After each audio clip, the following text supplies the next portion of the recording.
Hello and welcome to another episode of me painting again. Oh yes, we're painting again. Today we're going to have a go at painting the sky that I took a photo of. And I'm going to use some homemade gouache. See if it works. So I made it earlier. And because I had all... it might be a little watercolory actually. I might not have put enough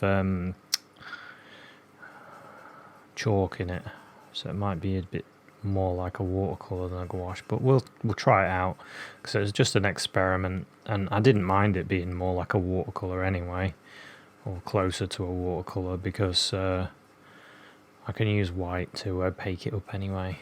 So I'm going to use white. I'm just trying to make my own because I've got quite a lot of pigment, and I thought, I'll make my own. So I've got some white and blue, just French ultramarine blue and some white. We can make our blue skies. So here we go, got some sky in there. A bit more blue. Ultramarine.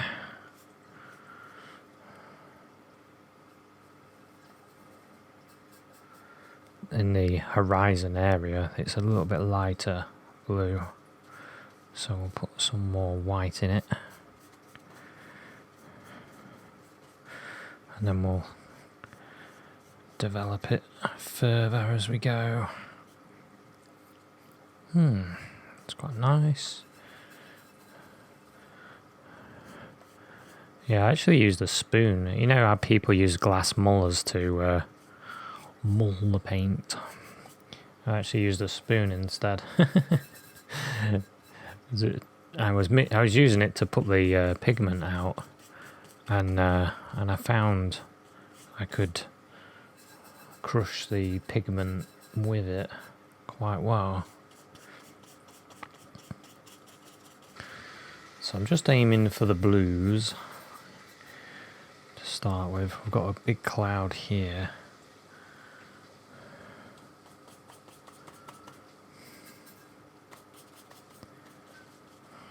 That sort of goes like that. And this goes like this. It's pretty nice.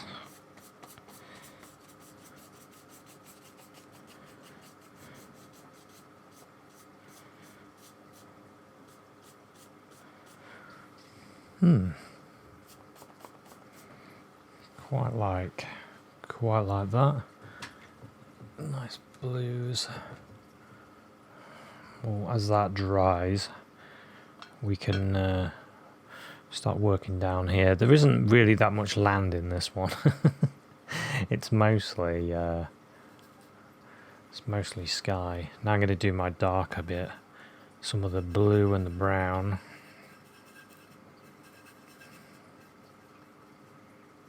I do like my paint that I made. It's quite good actually. I think it's the one that I accidentally put too much clove oil in because I can smell it. Yeah, you use what I did when I made my paint this morning is I used just pigment that you can get from online. I got it from an art shop in London, Canellison's I think. And you get your pigment, and then you get your chalk, and using both of them, the chalk and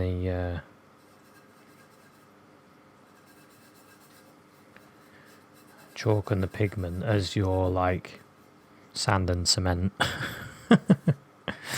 It's kind of like that. You're kind of mixing some building material. It is a bit like that really. And and then, or baking a cake, I suppose you could think of it as flour. Sugar and flour or something. Anyway, just putting in my darks for my cloud. Painting and talking, it's a challenge.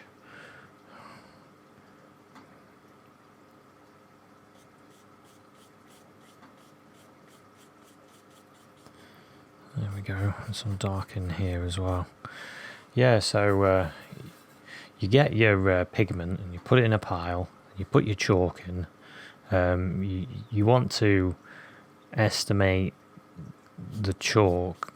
Like if you was just going to do watercolour, you would use your gum arabic, you pour that in the middle of your pigment, mix it together, and you could choose if you want to put a drop of honey in, which is what I did, to make it a little bit stickier. I think the honey is to keep moisture in, but I'm not sure. I did put a little bit of honey in. I think it's to stop it from cracking, actually, because old paints, they used to crack and it didn't look as nice. I mean, it doesn't make no difference when you wet it and use it, but for how it looks in a palette of paints, that's where the problem lied. So what they did is they started putting other stuff in it, like glycerin or honey or something, to give it a bit more moisture, and it stops it from cracking. Because I know that because I've made some paint the old way, and it did crack.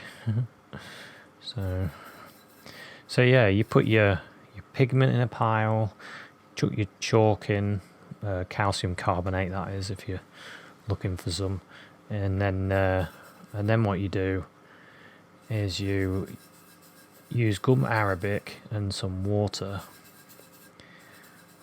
Now I put the water in because I didn't want it to dry too quickly before I put it in the tube, but it does mix with the gum arabic. Gum arabic is the vehicle, so yeah. It's complicated, isn't it? It's actually really easy. It sounds complicated though. So you mix your powder and your gum arabic that you poured in, your blob of honey, and then your clove oil that you've just dropped a little bit in, or if you're like me, you accidentally dropped more than one drop in. And then you was like, oh no, don't know if this paint's going to be alright now. I've ruined it. And then you just mix it all together, you grind it together, and you can get these glass mullers. And I've actually got one of those glass mullers. I didn't use it because I found while I was mixing, I was like, oh, I reckon I could do it with a spoon a bit better, a bit more control, and I was right. I did a good job, so I was quite happy. And yeah, so that's it. You mix it together, and then happy days. You make your paint.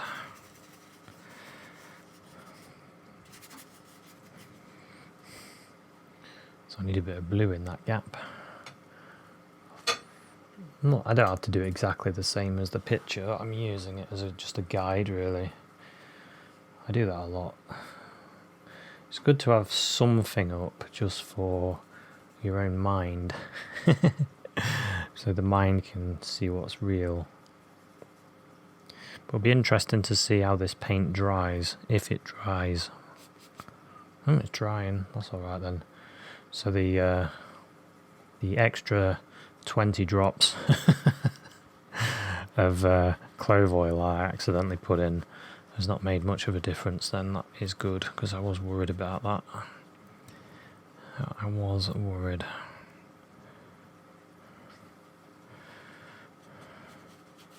So we're safe. It's fine. Okay.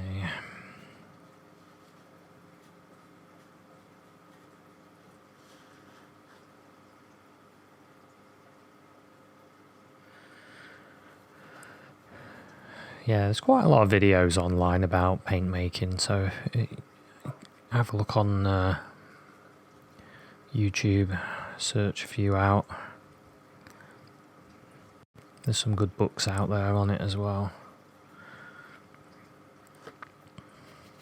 If it's something you want to do, if you want to go in down the master's route. That's what I think of it as, because it's what they used to do. Or the reason I did it is to save some money, because I'm going through this ultramarine blue like there's no tomorrow. And I thought to myself, I've got a load of pigment, I could just make a load. And I've got some gum arabic that I bought. I used all of it actually. I'll show you. This was my plan, to make this tube of ultramarine blue. That was the plan. This is what I made. Another tube of ultramarine blue. And another tube. And another tube. I ended up using all my gum arabic and made myself 4 tubes of paint. And this is absolutely filled up to the top. So now I've got about 200 mils of ultramarine blue. It's really good as well by the look of it. It's a nice paint.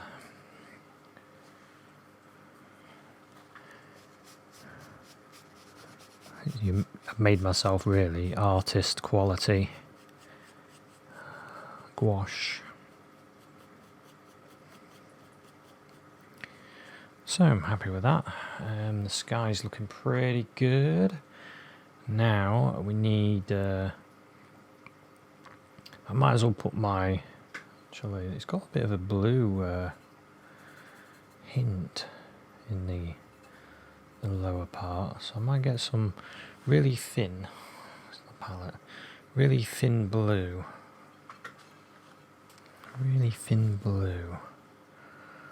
Actually, I won't use the white in it, I'll go for some thin blue.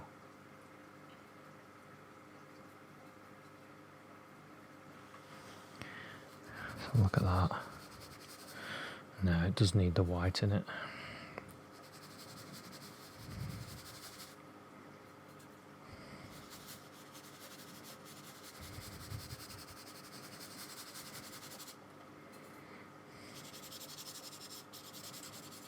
It does reactivate watercolour, by the way, but I don't mind that, so I can tint it nicely.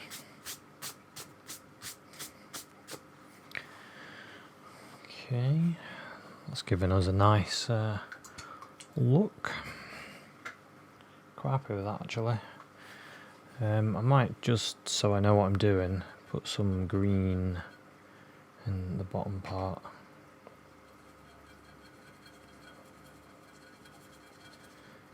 Some sap green. Sap green, it's got some blue in it actually. Might get some brown in it as well. Look. Some green and brown and blue. And just get our horizon in at least. Like I said, it's mostly sky I wanted to do.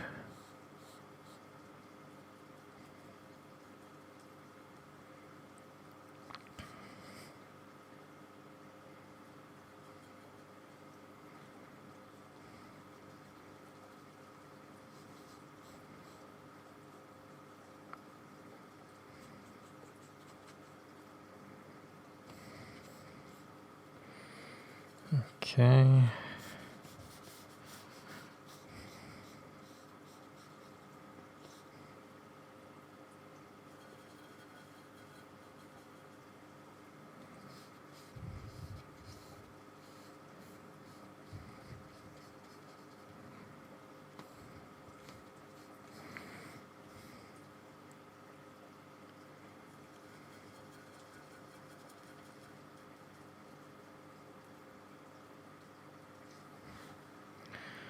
Okay, maybe I'll just put in a few indications of some trees and things back there.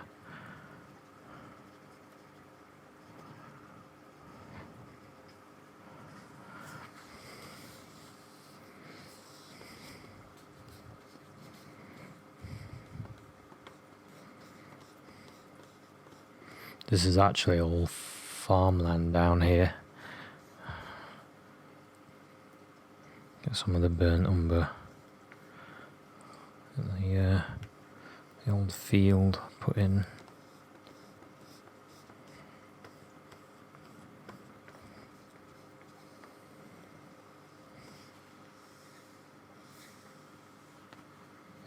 That'll do me. Now I'll wash my brush, get it ready for the next bit, which is I'm going to do a secondary light, as in not the lightest light yet, just a little bit lighter. And what I'm going to do is get a bit of the burnt, there's a bit of burnt sienna there, I think it is, reddish.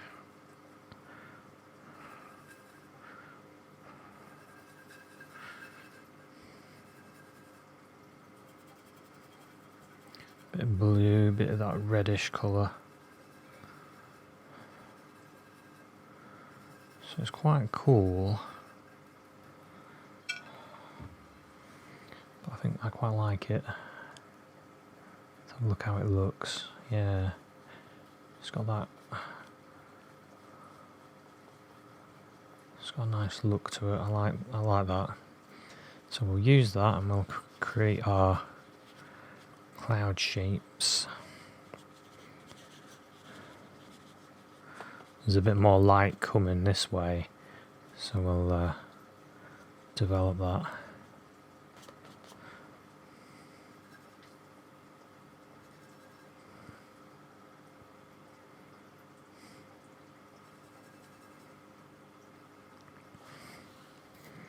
A little bit here.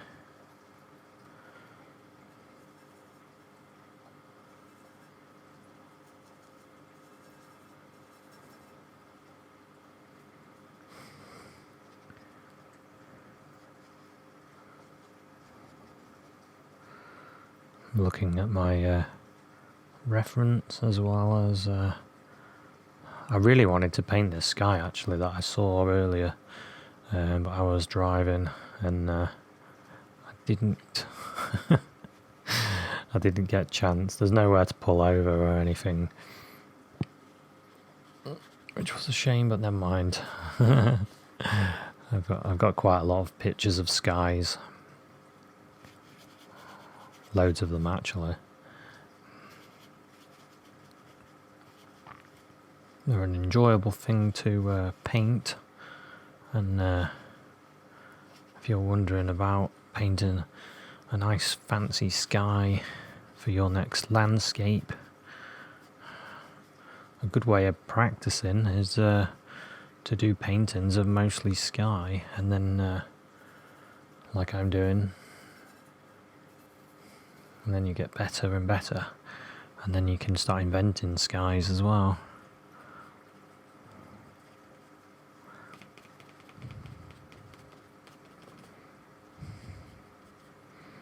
And using my finger just to smudge areas.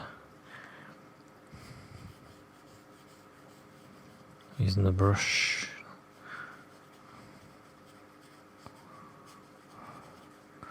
It's quite a nice brush this is. It's one of my go-to brushes for it's like the third brush down the line of brushes. You have the biggest brush, and then I go to the one a little bit smaller, the 1/2 inch, and then I come to this brush, and then after this brush it's the liner. But this is the go-to brush for these sort of things, and because it's quite a messed up brush, quite old, been well used, you get these all these kind of effects. You see, I didn't realise when I first started is that painters would mess up their brushes on purpose so they could use them for specific things. And I was like, oh right, they used to wear them out on purpose because a worn out brush worked better, and they would for the effects that they want, and they would cut them up as well, because if you cut the brush the way that you want it to be, then you get a very unique brush that nobody else has got, and your strokes become very unique to your paintings because of your unique brush.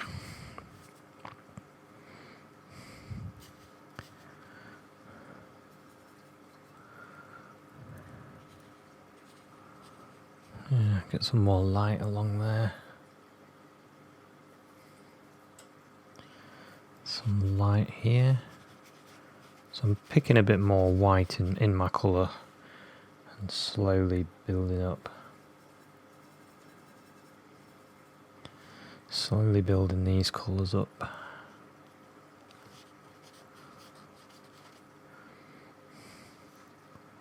This is one of the things I like about gouache, is when it dries as a bit fainter, and then you can go in again and lighten it and just keep building it up. Build up those colours over and over.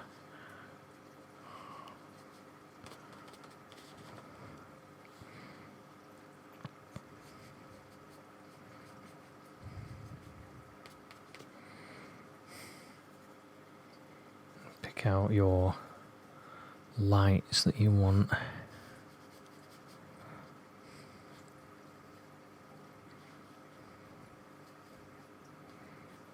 I'm not going to touch that one because that looked quite good.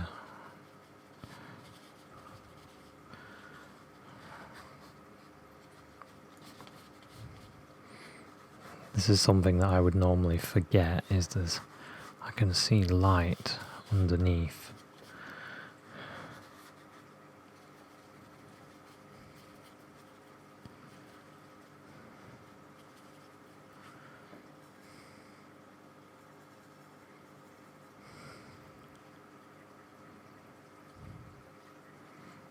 Get these shapes.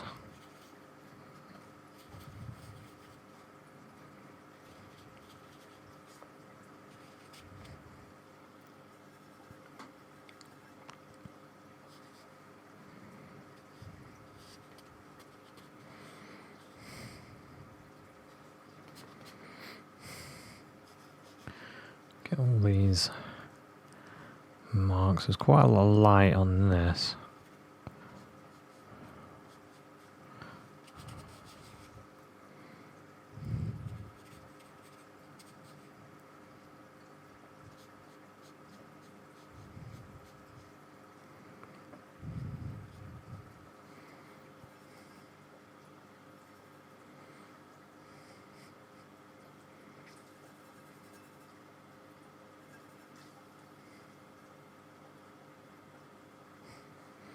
And there's this area, there's quite a lot of light right there.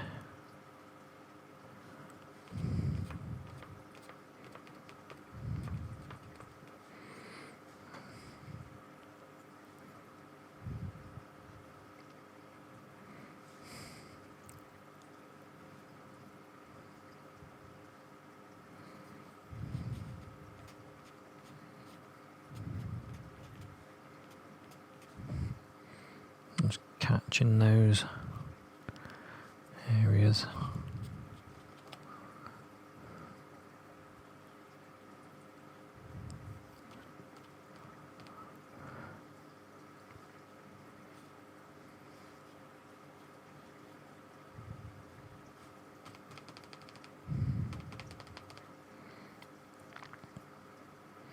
There's lights there. And this bit, we've got a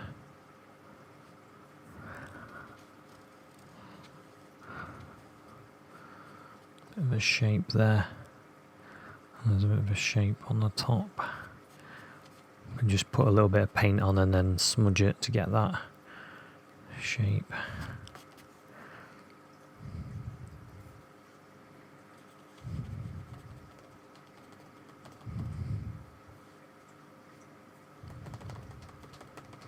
Just tapping that.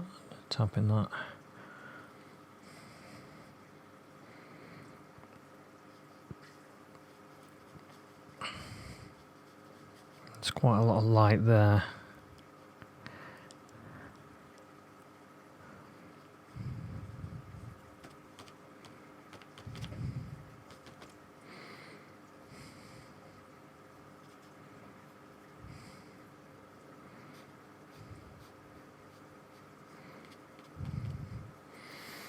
Okay, it's coming on.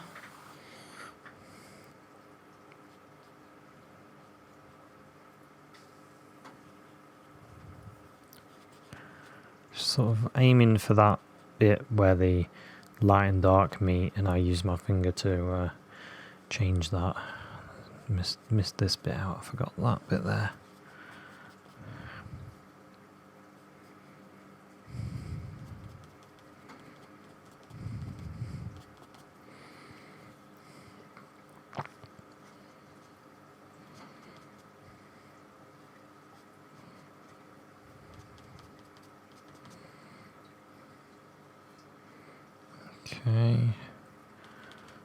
Okay, so we've got one layer, well, a couple of layers done now. Now we can go a bit brighter. And what I might do,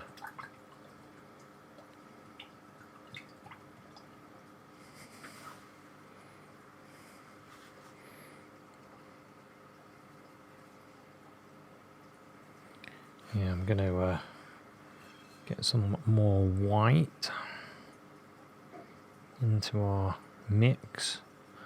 That was originally a little bit of a burnt sienna, ultramarine blue. And there's some burnt umber in there as well. Some light.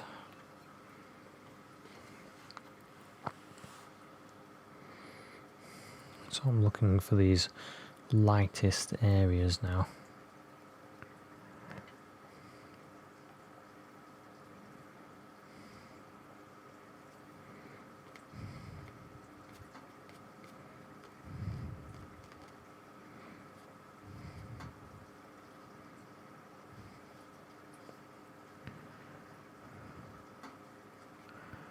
Along here it's quite light.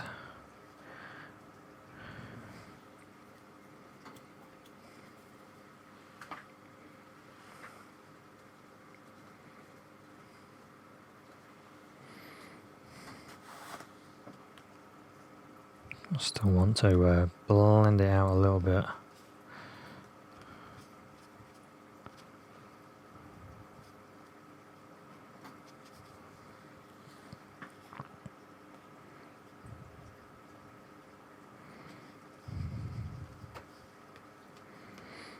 Okay, there's a good bit there. I was actually noticing clouds today that were like this light. Amazing. They were like in front of the dark like that, but they were really lit up, really light.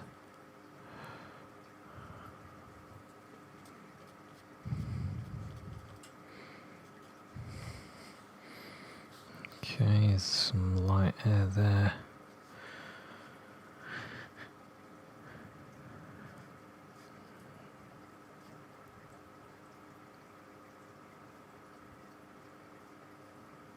Along here as well.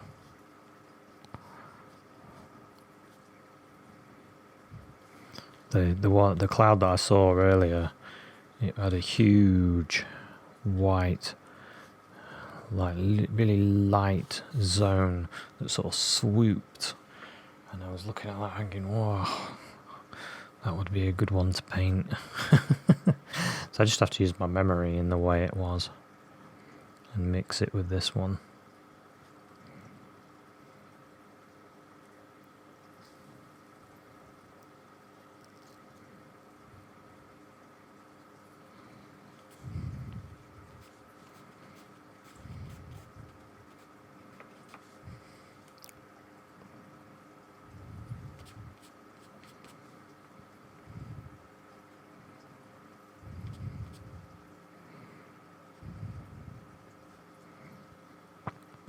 sort of like that, and then on this side,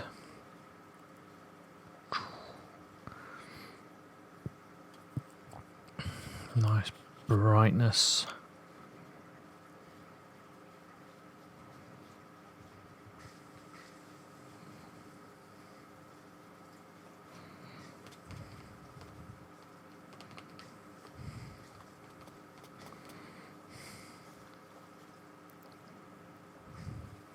Trying to get those sort of balloony type shapes that I can see in clouds sometimes.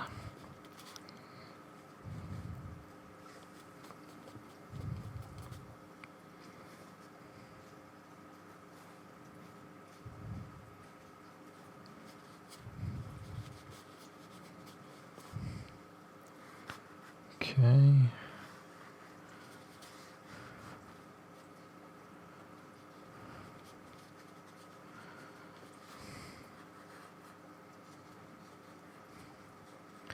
And there we go.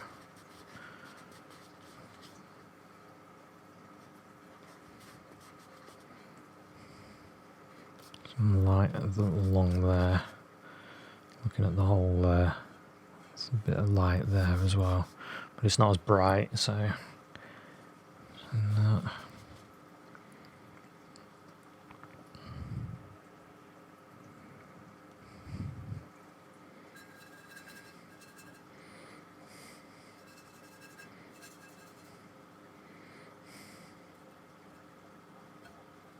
Just want to go a little bit lighter in this area. There's not as much paint on my brush, so it'll fade a little bit. It's just that needed to be changed a little bit. That's looking pretty good.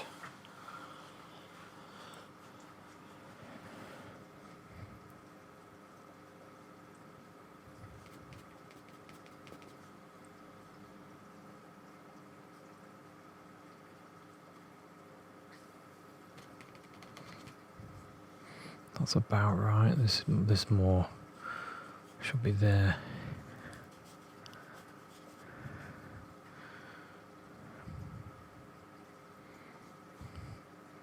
And we've got breaks in the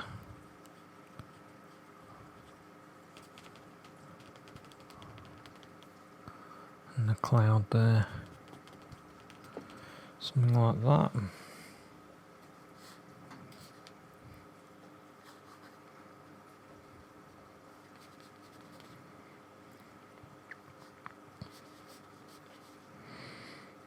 Okay, and then there's a swoop of darkness that I've missed.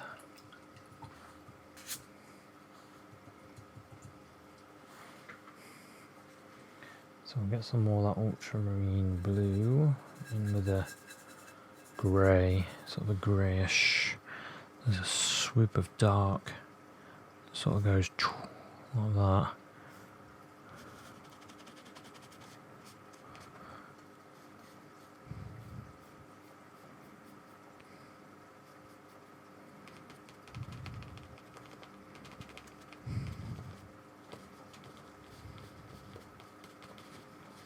Something like that.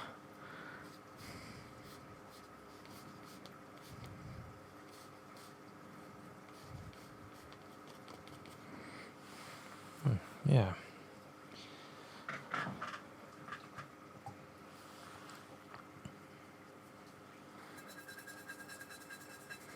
I need to soften that swoop a bit.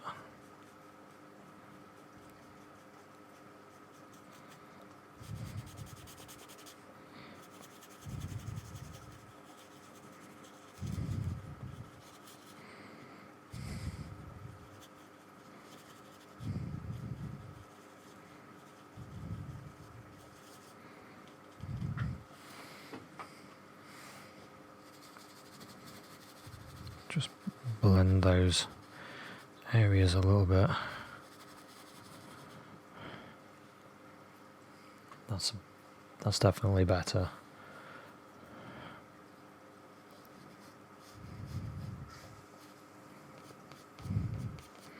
And get that light in the underside of the cloud, because we're looking up at it. The amount of pictures I've taken of me looking up at clouds. Quite a lot. There's a bit of a bluer area here. Bit of a bluer area.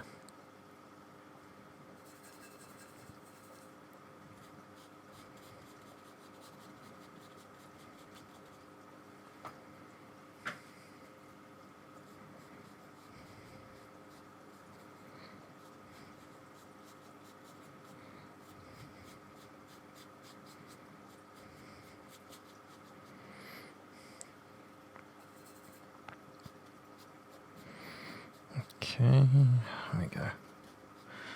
Just get that in.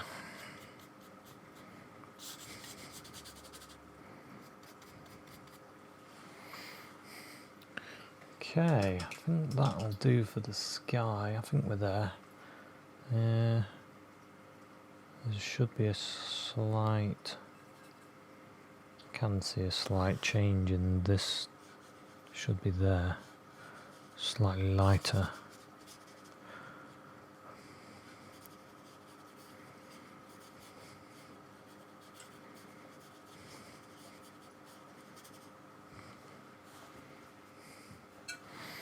We'll go with that. That's all right. And now get some of our ultramarine blue, some of this green,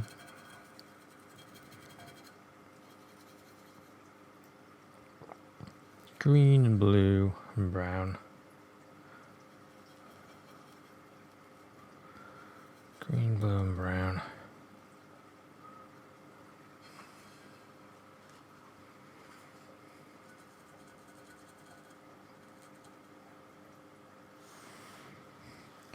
I'm going to put a tree in right here,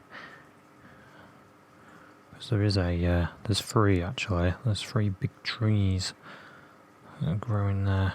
There's one there,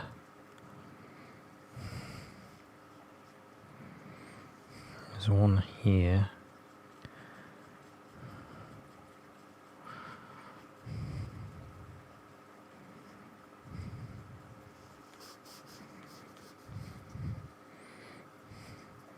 and there's one right here, a much bigger one.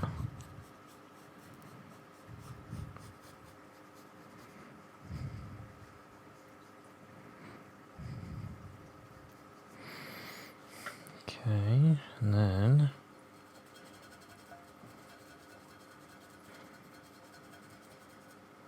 I can get some green.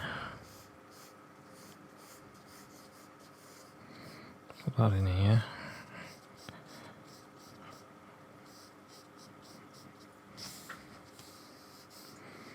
Use my finger just to move it a bit. Not dark, go all the way down.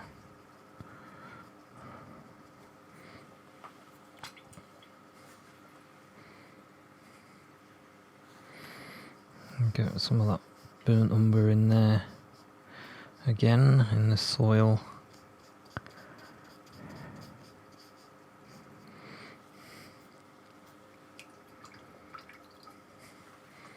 And then wash my brush and I'll go into a little bit of green and yellow.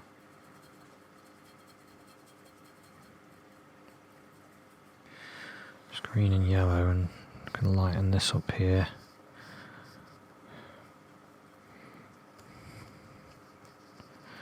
Don't want this to be too dull.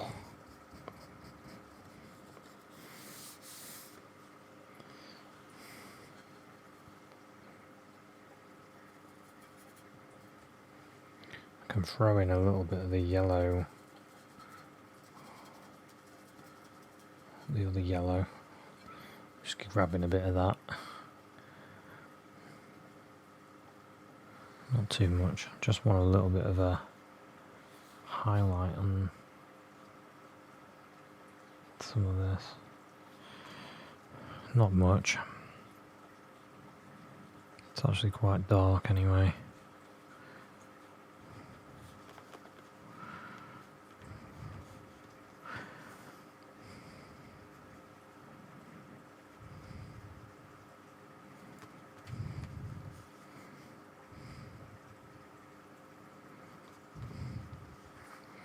It'll work quite well in the ground as well, actually, this. Bit of yellow ochre, bit of greens.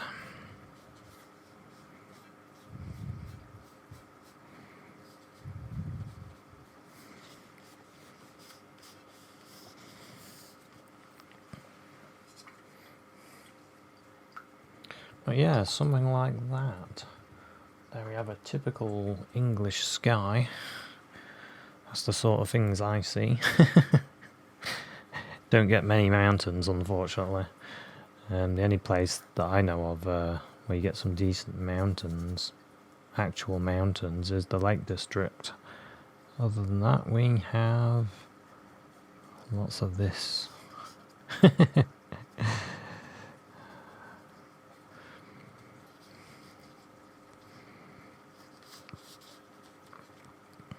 So there we go. There we have a nice sky. If you're thinking what I'm thinking, how about a couple of little birds using some white? And why use white paint when you could use black? Well, I'm thinking, because of this, I put all this dark in here. It's a good place for using the white and have a few little seagulls catching the light.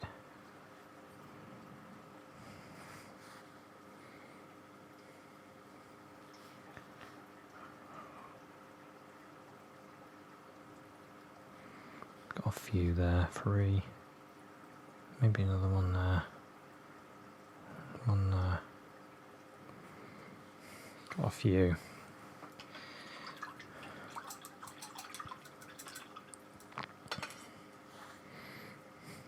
Could have a little version of me stood there. But no, I think I'll keep that as is now. Tempted to just add a little bit of light into the ground. That's the only thing that I want to do looking at the painting. It's just a little bit dark.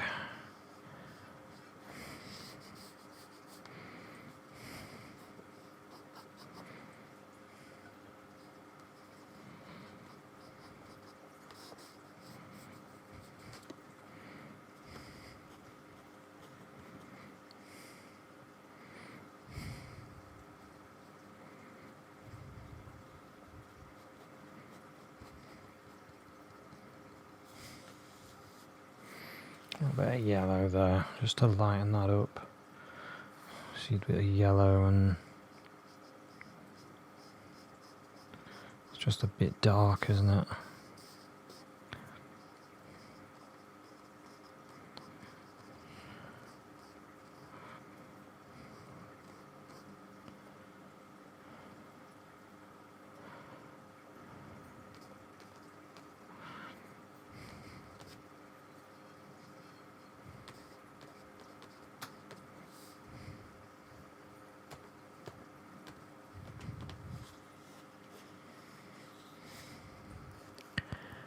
Bit of yellow.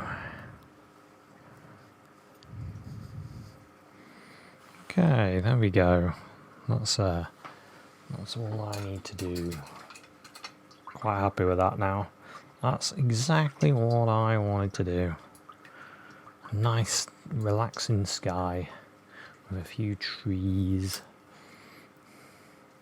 Some nice. I know what I could do. Get a little bit of blue and brown, and you can actually add different things into the ground, just different shapes.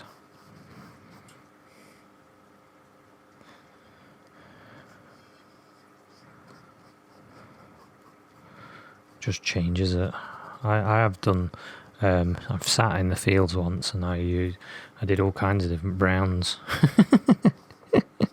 Spent a long time just painting brown. I think sometimes there's that overdoing effect that happens, and I think I really did overdo it. I could overdo this, but I think I'm going to leave it now. I thought about putting a bit of red in there, I think the darkness works all right. So anyway, I think I'll call this one finished. So thanks very much for watching this English landscape, and I'll see you at another one. Cheers, bye.